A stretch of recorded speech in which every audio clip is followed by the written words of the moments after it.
গল্পটার নাম দোয়া, যেটা মাটির গল্প, তো আমরা বুঝতেই পারছি এইরকম গল্প বেছে নেওয়া, মানে এরকম একটা কঠিন সাবজেক্ট বেছে নেওয়া।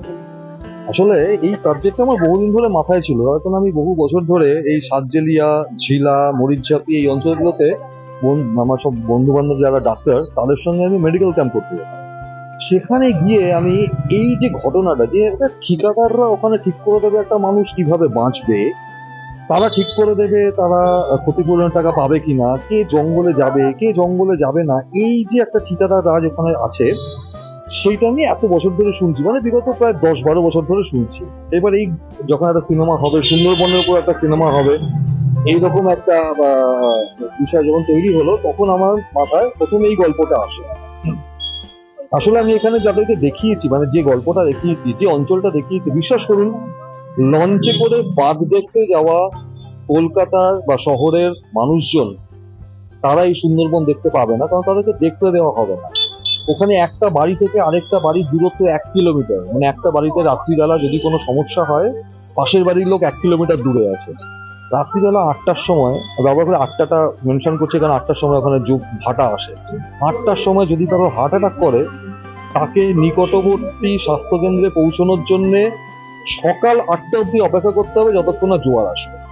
এইরকম একটা জীবনযাত্রাতে ওখানে লোকজন অভ্যস্ত, তাদের কোনো মানে না পাওয়া নেই, তাদের কিছু বলার নেই, তারা এটাতেই অভ্যস্ত। ওখানকার মেয়েরা নদীতে নেমে মিন ধরে, কাঁকড়া ধরে, ধরতে গিয়ে তাদের জেনিটাল পার্টে মারাত্মকভাবে ইনফেকশন হয়, কিন্তু তারা ডাক্তারের কাছে যায় না, ভয় লজ্জায়, তার কারণ তারা ওটা ওপেন করতে পারবে না। এইরকম ভাবে তারা ওখানে বেঁচে আছে, যাপন করছে দিনটাকে, অথচ তাদের কোনো দাবি নেই, তাদের কোনো নালিশ নেই, কিচ্ছু নেই। আমরা এখন শুট করতে গেছি, ওখানকার মানুষজনদের আন্তরিকতা দেখে আমি অবাক হয়ে গেছি। আমরা যে বাড়িটাতে শুট করছিলাম, সেই বাড়িটার যাদের, অর্থাৎ ঝুমরির বাড়িটা যেটা নেওয়া ছিল, আমাদের শুট শেষ হতে হতে রাত্রিবেলা 9টা বেজে যাচ্ছে। ওখানকার মানুষজন 7টা, 7:30টার মধ্যে খেয়ে দিয়ে ঘুমিয়ে পড়তে অভ্যস্ত। 8টা বাজে আমি ভাবছি যে ঘরের এই বীরেন্দারা গেল কোথায়।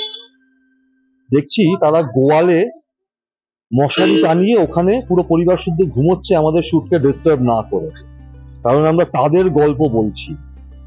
ভাবতে পারবেন না প্রত্যেকটা পদক্ষেপে ওখানে প্রাকৃতিক প্রতিকূলতা তো ছিলই, সেটা তো থাকবেই, কিন্তু এটা প্রকৃতি ছাড়া ওখানে আর কোনো রকম ভাবে কোনো মানুষজন, আমার টিম মেম্বার, মানে মাঝ নদীতে লঞ্চ আছে, সেখানে বসে কস্টিউম চেঞ্জ করছে, অঙ্কিতা সেখানে কস্টিউম রেডি করছে, নৌকো করে আর্টিস্ট আসছে, জঙ্গলের মধ্যে এসে শুট করছে।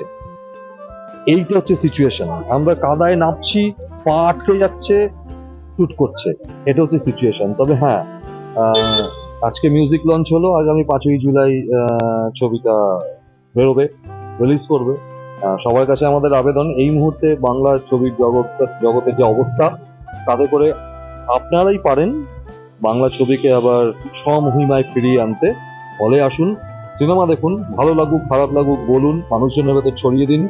মানে লোকাল ফিল্ম ইন্ডাস্ট্রি তকমাটাকে ঘুচিয়ে ফেলতে হবে। আসলে ভারতবর্ষে একসময় বাংলা ফিল্ম ইন্ডাস্ট্রি রাজত্ব করত, লোকাল ফিল্ম ইন্ডাস্ট্রি তকমাটা ঘুচিয়ে ফেলতে হবে। হলে আসুন, আশা করি ভালো লাগবে। সিনেমা থেকে সম্পূর্ণ আলাদা এবং চরিত্র অনেক শেষ সাথে দেখতেই পাচ্ছি। এক্সপিরিয়েন্স যদি বলো এইরকম একটা ক্যারেক্টার। গ্রাম ব্যাপারটা আমার কাছে খুব একটা অপরিচিত নয়, কারণ হচ্ছে আমার নিজেরই ছোটবেলাটা গ্রামে কেটেছে। প্রায় অলমোস্ট আমার একদম ছোটবেলা থেকে ক্লাস 8 অব্দি আমি নিজে আমার বাবা চাকরির সূত্রে একটা গ্রামে কাটিয়েছি, বড় হয়েছে গিয়ে বলে। বাট প্রত্যেকটা গ্রাম, তুমি যত ডিফারেন্ট ডিফারেন্ট গ্রামে যাবে, প্রত্যেকটা গ্রামের আলাদা আলাদা ফ্লেভার থাকে, প্রত্যেকটা গ্রামের কিছু বিশেষত্ব থাকে আলাদা আলাদা। তো সেটা সুন্দরবনের গ্রামটার ক্ষেত্রে একদমই অন্যরকম ছিল। আমরা যেখানে কাজ করেছি, তো সুন্দরবনের নদীর পাশে ওরকম কাদা মাটি, তার মধ্যে শ্বাসমূল, এইটা আমার যেটা এই চরিত্রটা করতে গিয়ে যেটা মনে হয়েছিল যে ওখানকার একটা লোকাল যে ক্যারেক্টারটা আমাকে প্লে করতে হবে, এবং সেই ক্যারেক্টারটার একটা ডিফারেন্ট, মানে ওখানকার মানুষজন যে অ্যাকসেন্টে কথা বলে, সেই অ্যাকসেন্টটাকে রপ্ত করা। যেহেতু এই ধরনের আমাদের কম বাজেটের ছবির জন্য আমাদের প্রিপারেশনে বেশি দিন সময় থাকে না, তো অল্প সময়ের মধ্যে সেটা প্রিপেয়ার করে নিজেকে তৈরি করা, এইটাই একটা চ্যালেঞ্জ ছিল, এটাই একটা ডিফিকাল্ট ব্যাপার ছিল।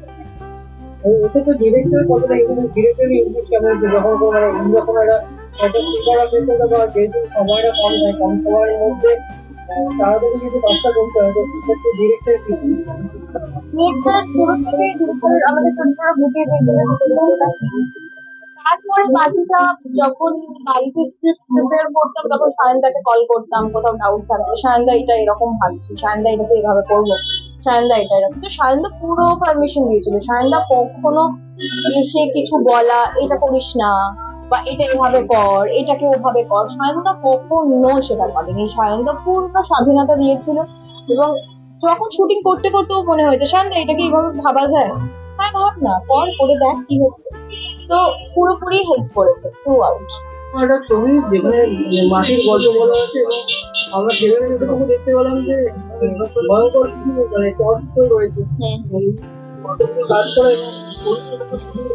এবং চরিত্রটা আমার জন্য ভীষণভাবে ডিফিকাল্ট ছিল, ইভেন এই প্রজেক্টটাও আমার কাছে ভীষণভাবে ডিফিকাল্ট ছিল, কারণ সুন্দরবনের মতো রুরাল জায়গায় গিয়ে শুট করা, দ্যাট টু মানে হাঁটুর ওপর অব্দি কাদা এবং কাঁকড়া ঘুরছে এদিকে এদিকে একটা পোকামাকড় ঘুরছে, তুমি জানো না সেখান থেকে তোমার মানে কি হতে পারে না হতে পারে। কিন্তু স্টিল আমাদের কাছে সেরকম কোনো সেফটি ছিল না, কিন্তু স্টিল আমরা এত কমফোর্টেবলি শুট করেছি কারণ আমাদের টিমটা এত সুন্দর ছিল এবং চরিত্রটা শুরুর দিকে একটু ডিফিকাল্ট হলেও যেহেতু আমরা আমাদের প্রোডাক্টার্স এত আমাদের ভালো ছিল তো চরিত্রটা হয়ে উঠেছিলাম আমরা, মানে সেটার জন্য আলাদা কোনো খুবই ভেরি অনেস্ট এফার্ট দিতে হয়নি। এটা শুনতে খুব খারাপ লাগবে বাট আমরা চরিত্রটা ওখানে গিয়ে ওখানকার মানুষদের সঙ্গে মিলিয়ে মিশে কথা বলে আমরা চরিত্র হয়ে উঠেছিলাম। তো এই যায় মাথায় থাবা বসে, মাইন্সের থাবা।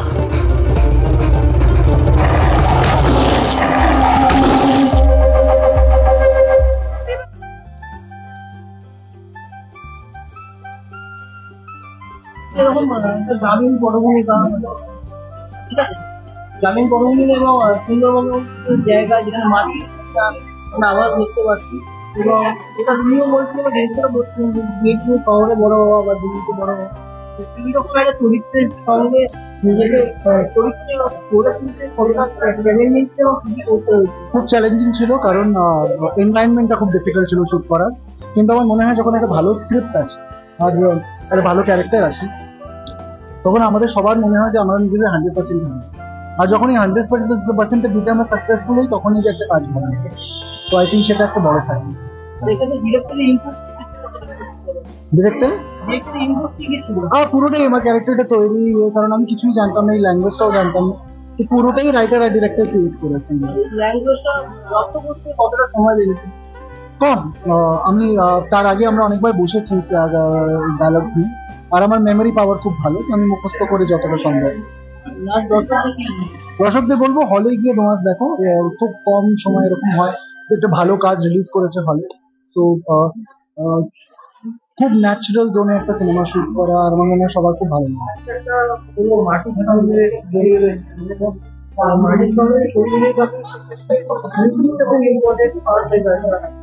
তোমার বলাটা শুনলাম মানে এখনো ভাইবটা রয়ে গেছে, সেটা আমাদের খুব বড়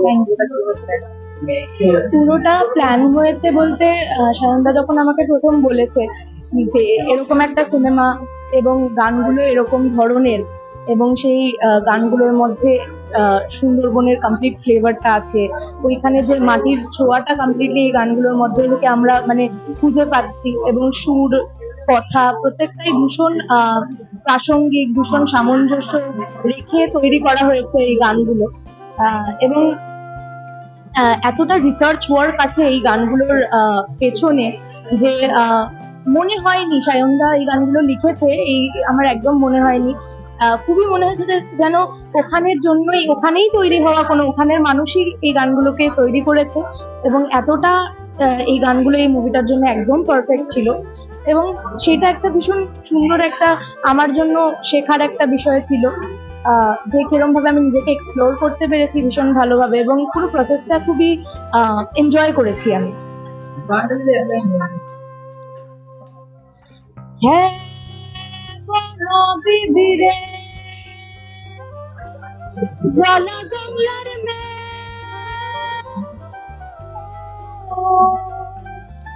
তোর পাল্লাকে মনে যশ রাখিস